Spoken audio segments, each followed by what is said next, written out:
essa pressão é algo não dito, é algo que ficou amarrado lá dentro.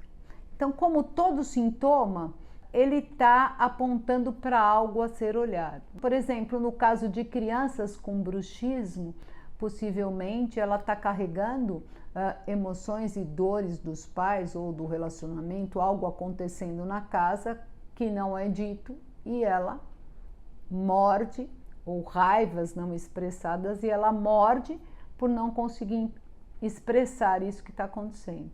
Muitas vezes pode ser que são coisas não ditas da nossa ancestralidade, dos nossos ancestrais. Enfim, esta pressão tem que ser olhada. Ela é um sintoma e uma constelação vai te ajudar a olhar esse sintoma e ver o que tem que ser incluído e o que não está sendo visto.